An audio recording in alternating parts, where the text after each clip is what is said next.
What if we were really free? Wonder what it would be like to be free.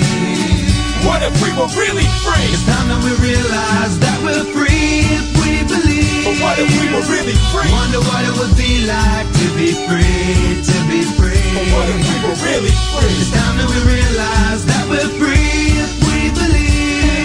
Oh yeah, we are free. That is, freedom is the natural state of things. Thank you for joining us. We are back here at the Big Plantation, bringing you into one of our co-host tracks from Corrected Axiom.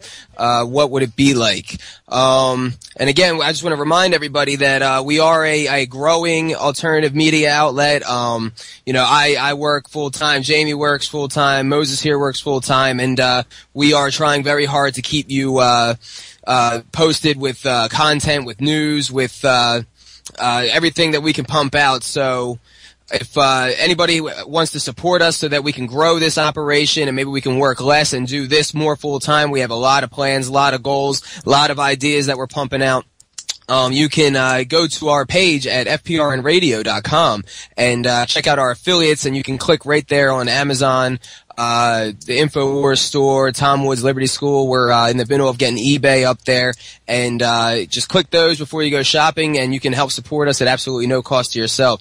We have our first guest here tonight.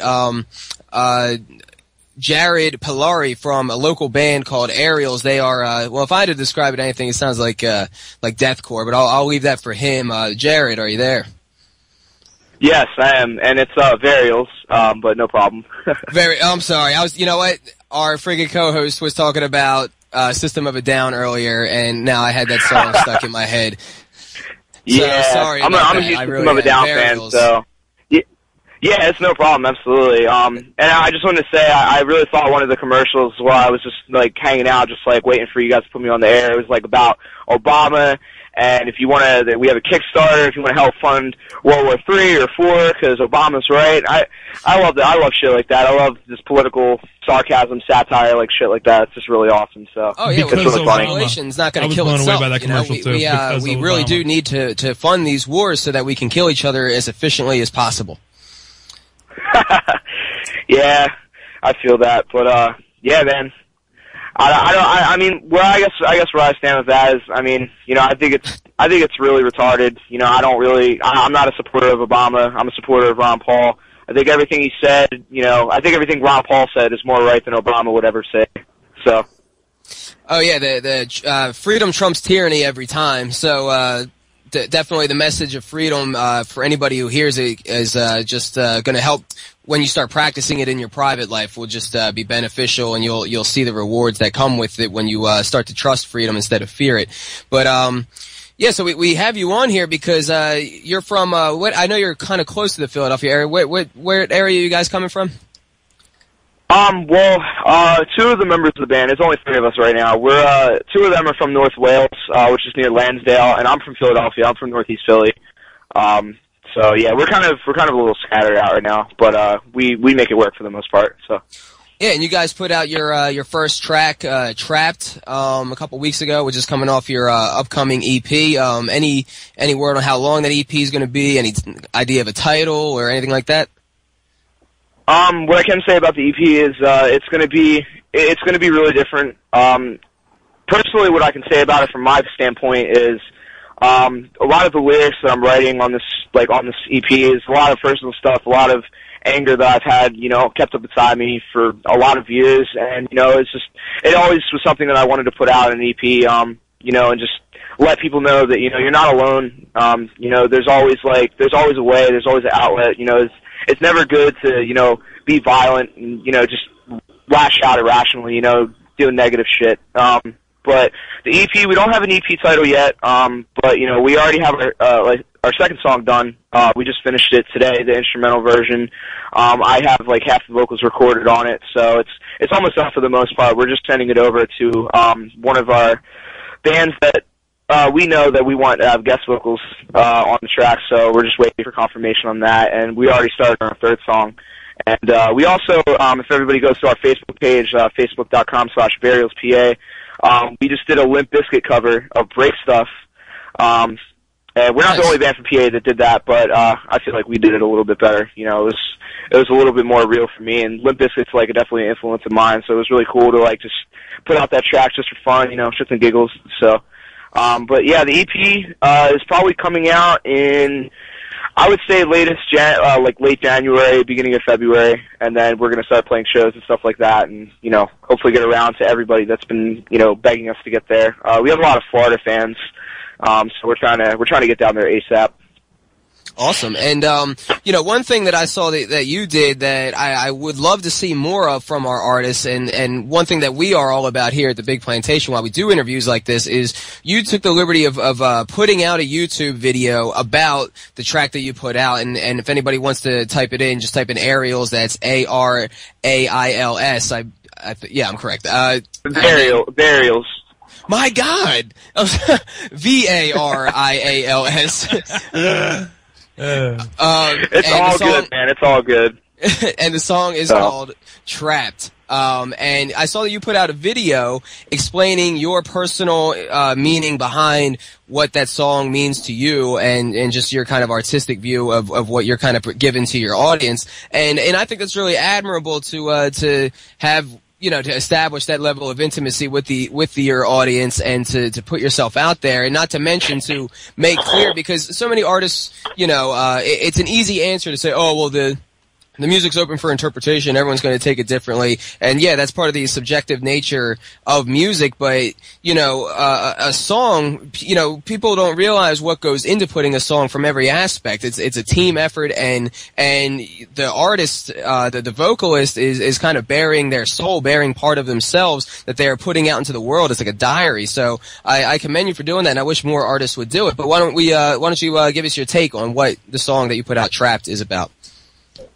I mean, you know, I was going through a really rough time in my life, you know, and I was, right before my 13th birthday, my grandmother passed away, from pancreatic cancer, and it really took a toll on me, and after that, you know, I turned 13, I started smoking weed, I started drinking, when I was like 14, I was, you know, dropping acid and doing speed and like, you know, taking Adderall and like, mixing it with like, you know, just crazy drugs and just, you know, just living a rush of life, because, you know, I was very young and I didn't really have another outlet to really put my time into, and, you know, I guess, you know, it wasn't really the best thing, obviously, to put my time into, and, you know, and then I got sent to a couple of rehabs, and, you know, I just felt at that point, basically, I was never going to get out of there. I was trapped in there, and luckily, you know, I did get out of there, and, you know, I'm not saying I'm better now, but, you know, I'm doing okay for the most part. You know, I have my band, I have support from my friends, my lovely lady, my family,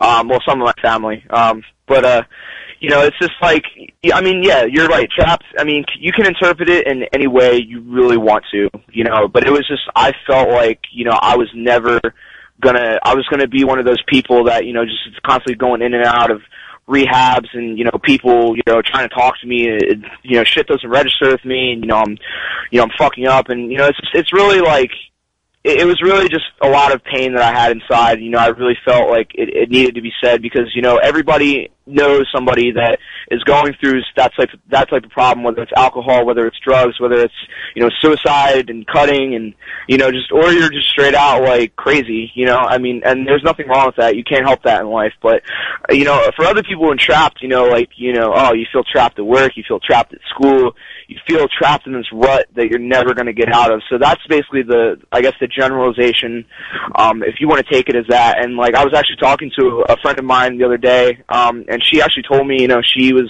having a lot of bad anxiety, and, you know, she was, you know, going through, like, medications and, you know, getting someone to talk to and stuff like that. And I've had, like, multiple therapists, and, you know, you just sit there and, you know, you hear them talk for, like, $25, like, or $50, or however the fuck much you're paying.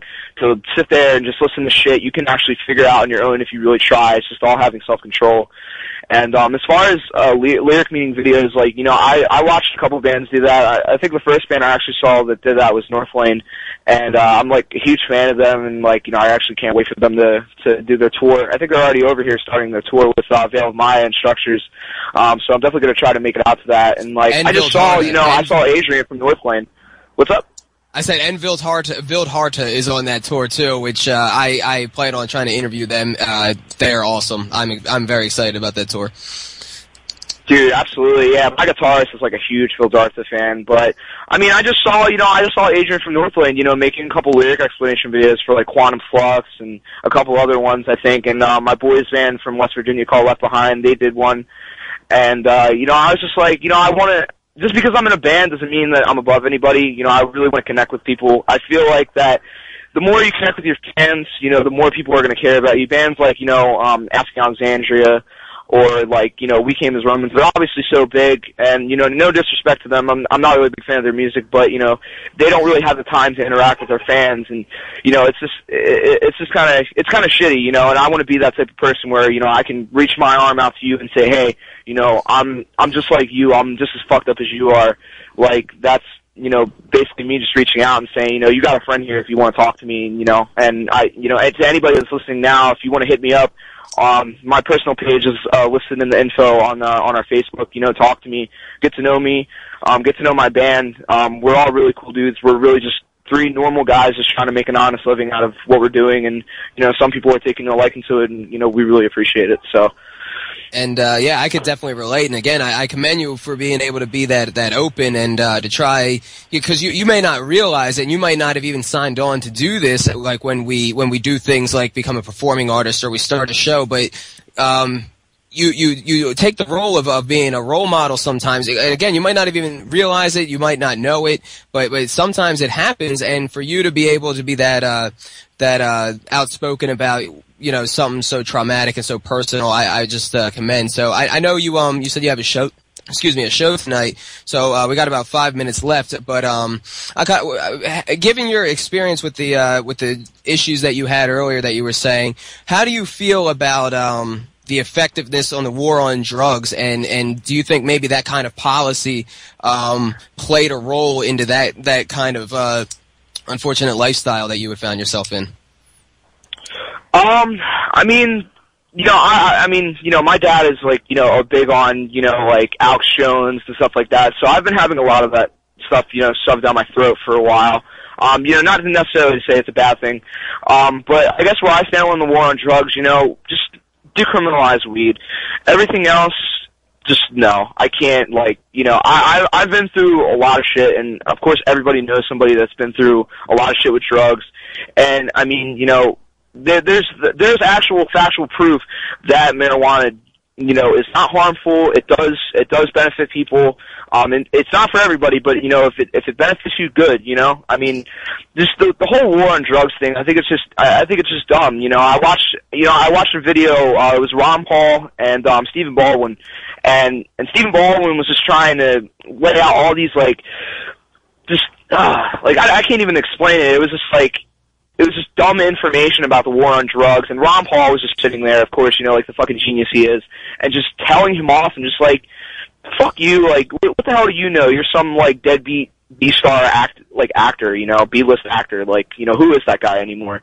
But, I personally, if it was me, I guess the best way I would end this would be to say, if I was president, weed would be decriminalized, weed is for everybody.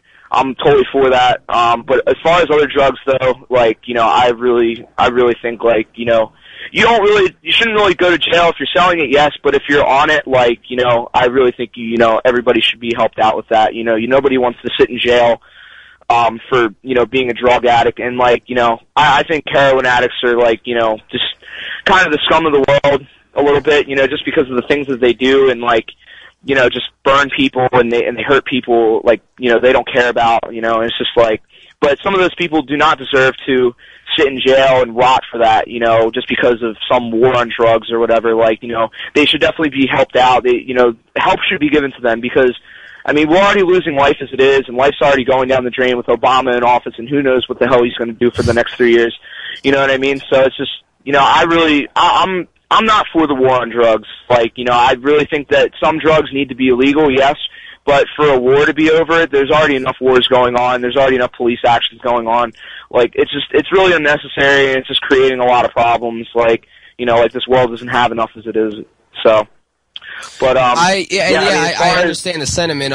I definitely disagree about making anything illegal, because I feel that pushes it into the black market where violence becomes more viable than good market practices. If I'm sure people would be committing crimes for each other if cell phones became outlawed and things like that, because people demand it so much, whether it's illegal or not. But that's my take on it, and so I appreciate your time. Thanks for coming on the show, and you want to just kind of tell people where they can find your music? Yeah, absolutely. If you go to facebook.com/Varials, BARIALSPA, you can check out our Limp Bizkit song. You can check out our, studio updates, drum playthroughs, whatever we have, just check us out, get to know us, just talk to us, we're really nice dudes, and, just stay up to date with what we're doing. We promise that this EP is going to be really heavy, and I hope I can come back on the show and, give you guys a little bit of taste of what we got going on in the works, because we do have some big things going on. Just can't say yet, it's hush-hush, confidential information. But thank you, Mike, so much for having me on the show. You guys are awesome. I totally support what you guys do, and I hope you guys continue to keep doing this and interviewing, like, a lot of metal bands and just doing freedom of speech and just doing all the things you guys do. You guys are fucking awesome. Well, I appreciate that, man. Thanks. And we're in the same kind of fight with you, with the basically trying to establish our own alternative media. I've had friends who try to, go the music route, and I see a lot of parallels between what you guys go through and the struggles to establish yourself and what we're doing here. So I can definitely, feel you on that. So thanks a lot for joining us, and yeah, we will have to catch up with you sometime.